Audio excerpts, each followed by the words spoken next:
తాకట్లో ఉన్న మీ బంగారాన్ని విడిపించి ఆ రోజు ఆన్లైన్ రేటుకి కొంటాం. Sharma gold company. మన దేశం వచ్చి మన పౌరులపైనే దాడి చేసి చంపేసి వెళ్ళిపోతే చేతులు మూసుకొని కూర్చోవాలా? క్రూరంగా మనుషుల్ని చంపేస్తే ఊరుకోవాలా? హిందువులకున్న దేశం ఇండియా ఒక్కటే. అలాంటి దేశంలోనే హిందువులకు రక్షణ లేకపోతే ఎలా? హిందువుల్ని టార్గెట్ చేసి దాడులు చేసిన వారిని క్షమించి వదిలేయాలా? పాకిస్తాన్ను సమర్థిస్తూ కొందరు చేసిన వ్యాఖ్యలకు AP deputy CM Pawan Kalyan counter attack ఇది.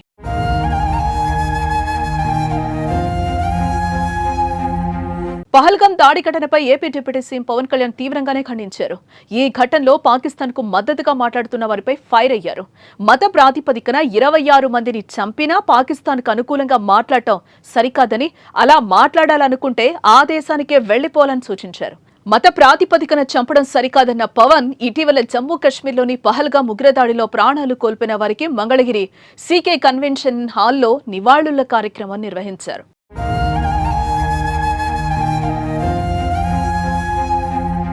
ఉగ్రవాదం, హింసపై అందరూ ఒకేలా స్పందించాలన్నారు. కశ్మీర్ భారత్లో భాగమని, ఇలాంటి విషయాలపై ఓట్లు, సీట్ల కోసం మాట్లాడకూడదని చెప్పారు.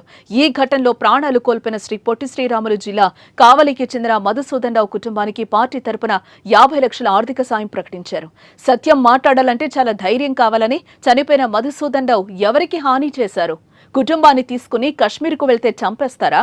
కశ్మీర్ మనది కాబట్టి అక్కడికి వెళ్లామని మధు భార్య చెప్పారు. హిందువులకు ఉన్న దేశం ఇదొక్కటే. ఇక్కడ కూడా ఉండొద్దంటే ఎక్కడికి పోవాలి? యుద్ధ పరిస్థితులు వచ్చినా సిద్ధంగా ఉండాలి. మత కలహాలు సృష్టించే వారిపై అప్రమత్తంగా ఉండి ఎదుర్కోవాలని పవన్ కళ్యాణ్ సూచించారు. పాకిస్తాన్ని ప్రేమిస్తా అంటారు వీళ్ళందరూ. ఇక్కడ భారతదేశంలో కూర్చొని మీరు పాకిస్తాన్ని ప్రేమిస్తుంటారు. మొన్న కొంతమంది నాయకులు డిబేట్లో మాట్లాడుతుంటే చూస్తున్నాను. మీరు పాకిస్తాన్ అంత ప్రేమిస్తే దయచేసి పాకిస్తాన్కి వెళ్ళిపోండి. ఇక్కడ ఎందుకు? పాకిస్తాన్ మీద మీకు అంత ప్రేమే ఉంటే ఇది మాట్లాడుతున్న పోనీ ఏదైనా వీళ్ళందరూ కూర్చొని కాంగ్రెస్ నాయకులు వీళ్ళందరూ, కొంతమంది ఎమ్మెల్సీలు కూడా ఉన్నట్టుగా అనిపించింది నాకు చూస్తుంటే. ముఖ్యంగా సౌత్ నుంచి ఉన్నారు కొంతమంది సీనియర్ కాంగ్రెస్ నాయకులు. కాంగ్రెస్లోనే విభేదం ఉంది. మేము వెళ్ళిపోతే మీరు పాకిస్తాన్ని, మీరు భారతదేశంలో దాడి జరిగినప్పుడు భారతదేశానికి నిలబడాలి తప్ప పాకిస్తాన్కి నిలబడతాం మీరు సెక్యులరిజం అంటే అది ఏ ససేమిరా ఎవరు ఒప్పుకోరు. ఇక్కడ పోయిన ప్రాణాలని మనం ఎలాగ తిరిగి తీసుకురాలేము.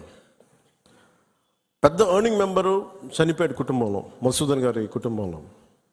సో మనందరి తరపున, మీ అందరి తరపున, పార్టీ తరపు నుంచి ఆయనకి ఒక 50 లక్షల రూపాయలు ఆయన కుటుంబానికి అందజేస్తున్నారు.